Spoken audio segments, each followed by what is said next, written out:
Hi everyone, this is Hardy. In this lecture we will explore some of the basic functions of Photoshop. This is a level 1 beginner course. If you have never opened this program before, then you are in the right place.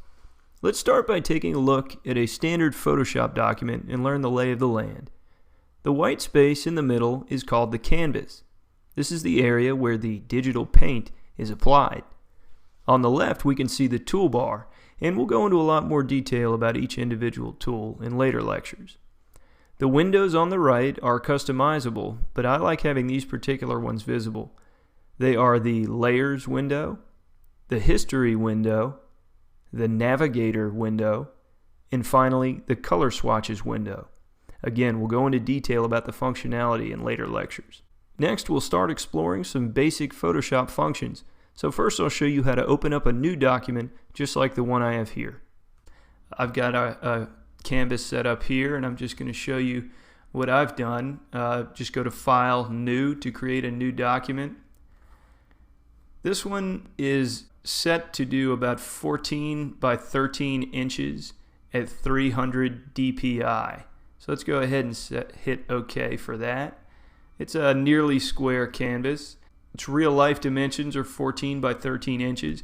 As a good rule of thumb, do 300 dpi resolution and whatever real life dimensions you would like it to be as if it were going to print.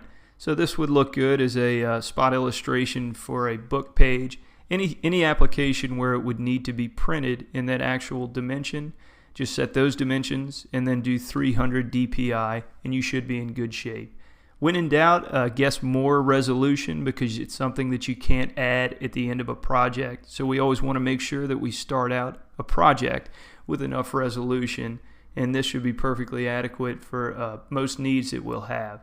Of course, if you were doing an illustration that was going to go on a billboard or some very large format poster illustration, obviously you would need to go higher, but this rule of thumb should hold up. If you keep it at the real world dimensions and at 300 dpi, you should be in good shape. A little bit about tools.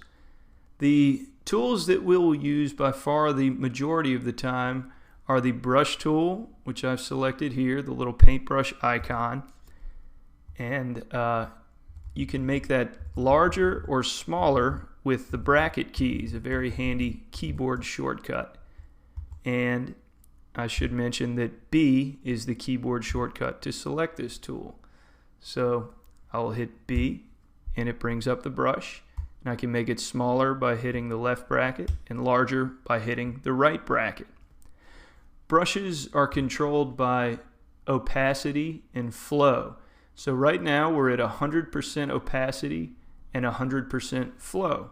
And that gives us a very bold, full opacity, and I've got black as the selected color here, fully selected black color.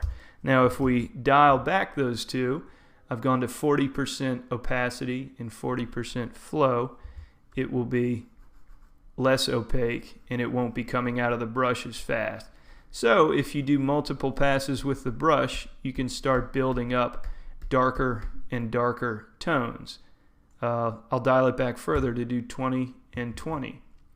And you can adjust those with the keyboard just by hitting the number keys, and it will change those by a factor of 10. So 10 you hit 1, 20 you hit 2, 30, 40, 50, and so on. And with flow it's the same thing, you just hold down the shift key. So I'm holding down shift and hitting 5, and now I've got 50% selected. So why don't we do 20 and 20? And by tapping multiple times, doing multiple brush strokes, that's how you can have a lot of control about the way you build up tone. To adjust settings on these brushes, you can hit F5 and it brings up this brush editor menu. And as you can see, Photoshop comes with tons of shapes to choose from just by default. These are a lot of fun to play around with, especially if you're a beginner, but one thing most professionals agree on is that the brush shape and even the settings are not as important as they might seem to be. As long as your techniques are solid, you can do most effects with just about any brush. In fact, the default round brush is what I do the vast majority of my work with. It does the job well. There are tons of settings that we can change here with these jitters, and those are fun to play with. I'll touch on them a little bit here. Let's go back to brush tip shape here. Spacing, if you stretch that way out, it starts reducing the brush to its basic shape. So as you can see, this makes a series of dots. But when we make that spacing tighter, that's what makes it a more continuous line. And obviously, if you go all the way down to 1%, it would be a very solid line. Most of the time, about 25% is adequate. In fact, your computer can start to slow down if your spacing is too tight. But 25% will give you a nice line quality for the most part. Might go a little tighter than that, actually. There we go. Another thing you can do is scattering. Move these shapes off of the midline, kind of scatter them around. That can be a lot of fun, especially if you stretch out your spacing. You can sprinkle these shapes all over your page if you like. And there are tons of these. Just to touch on a few more. Dual brush is a little complicated. I rarely have much use for that. But transfer is fairly useful. You can move the opacity jitter up and the flow jitter, and it randomizes how opaque each of these little dots that is sprayed out is. It can make a nice random effect if you're trying to use this to create some realistic effect like snow or rain, something like that. But for the most part, we're just going to stick with a basic brush that's just making a basic brushstroke line. That's basically all you need to know to get 99% of the kind of work that I do done. So that's just a little bit about the brush tool and its settings. Another tool that I use very often is the smudge tool. And I've got that set as R on my keyboard shortcut, but I think different Photoshop defaults, you may have to reset that one if you want to use it. R is that keyboard shortcut.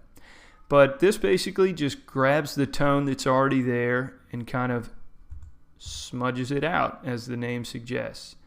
And you can adjust the strength and pressure by hitting the numbers on the keyboard in factors of 10, just like with the brush tool. So I've got this set on 90%. As you can see, I'm just sort of pulling through this tone here, and it makes a really painterly effect. Especially like how it looks with this particular brush shape that I've got here. And I will make all these brush tip shapes that I use commonly available to you. This is one of the rare circumstances where I think the brush tip shape can have a meaningful effect. So that's what we use the smudge tool for. I will move on to our next topic, will be the use of layers. You can see I've got my layer control panel here on the right side. Right now we've only got one layer, the background layer. We go down to this new layer icon and hit that, and it creates a new layer, layer 1, on top of that. And I've got my brush tool selected here, and I'm just going to make a very basic circle shape. Now, what we can do with this is make another layer underneath, and just to demonstrate the power of layers, I'm going to make another mark underneath. If this was all on the same layer, all of these marks would be merged together and they could not be controlled independently of one another. But because of layers, since I'm selecting this layer beneath, we can move it around underneath this circle that I've drawn. So in that way we can keep these things editable and adjustable as much as we need. And of course, if you get to a point where you like everything the way it is, you can merge those together either by going to Layer, Flatten Image, or if you have them all selected here, you can go to Layer, Merge Layers, or Command E is the keyboard shortcut for that. That'll bring us to our next topic, which is the History panel. This is extremely useful because one of the main advantages of digital art versus traditional art is that no mistake is undoable. Anything that you do that you don't particularly like, you can go back in time, essentially. So let's say I didn't really like this mark I made under. All you have to do is go back to that instance. Whenever that operation is performed, it's recorded in the history panel, and you just go back to it, just like that.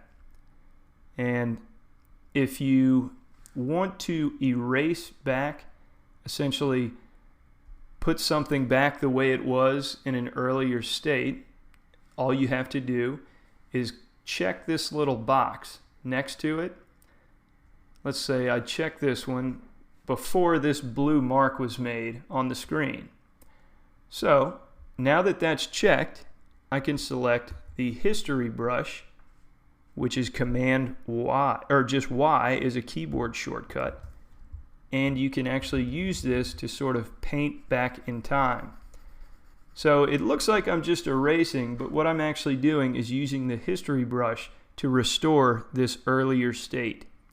So it's a little tough to wrap your head around sometimes, but it's an incredibly powerful tool, especially if you decide that you want to try something kind of risky in your illustration or painting. All you have to do is check the box, and then you can essentially try anything you want. Another similar action is hitting this little camera icon over in the history panel. What that does is create a snapshot. If you scroll all the way up, you can see you've got your beginning state and also the snapshot that we just took. If you check that, then the history brush will erase back to that state. And essentially you can try whatever risky or far out move you want to try, and there's no risk at all because you can always just revert back to this stage altogether, or you can use the history brush to selectively paint back the parts that you want to change. So that's a basic summary of the operations that we'll use. This should cover just about 95%, 99% of everything that we will cover on this website. So once you have these fundamentals mastered, you can come and run with the big dog. So I hope this is helpful, and I think you're going to have a lot of fun in the later demonstrations. Another useful set of Photoshop operations that I'd like to demonstrate are selections. Basically, this is just defining a certain part of your image that we can apply other Photoshop operations to, rather than just applying them universally to the entire page. So I'll demonstrate, and there's a number of ways to create selections. The one that I use most often is the lasso tool, and there are a few different versions of this, but I just use this normal lasso tool, and it just lets you make a shape and it defines a selection. You can tell when something is selected because these marching ant type things happen around the outside edge. So with the lasso tool, we can make pretty much any shape we want, and if you just click again, it'll make a new selection. But if you hold down Shift, you'll see a little plus sign happen to the lasso tool, and we can add to it. We can make more selections or just different shapes. On the other side of that, if you hold down the Option key, you'll see a minus sign appear next to the lasso tool. And with that, we can subtract away from our selection. So this can be useful because I'll make a new layer here. We can paint within these selections, and it won't affect anything else. It's like your, whoops, blocked that by accident. It's sort of like you have an airbrush mask cut or something like that. If you hit Command H, it will hide those marching ants, which I always find kind of useful. They get a little bit distracting. But that's the basic idea. You paint within these selections. I'm going to show you another way. Rather than the lasso tool, you can use the marquee tool. Basically, if you want to make geometric shapes rather than just freehanding it with the lasso tool, you can make rectangles, and I'll here just add in some other ones. You can switch to ellipses, add in a circle. With the circle and the square or rectangular marquee tools, if you hold down Shift, it makes them a perfect circle or a perfect square. Now obviously if you already have a selection and you hold down Shift, it'll just add to it. See the plus sign there. So that only works if it's your first selection. But that's also very useful, and just to demonstrate, we will paint inside of that as well. Now I'm going to try to make this kind of a solid shape, because the next thing I'd like to demonstrate is called command clicking. I'm going to hit Command D, and that is deselect. So now nothing is selected. Just hit undo there. If you want to select all of the pixels that are on a certain layer, you put your cursor over the image of the layer, not the title here, but the image, and you hold down Command, and as you can see, it reselects everything on that layer. I'll create a new layer just to demonstrate that this works on any layer. So if I want to select the pixels on layer 2, Command click layer 2.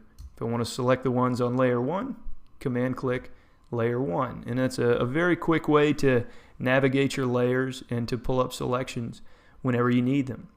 So that should just about cover our basic Photoshop operations. We know how to set up a basic document. We know how to use the brush tool and the smudge tool. We know about layers and the history panel. And now we know how to make selections and paint within selections.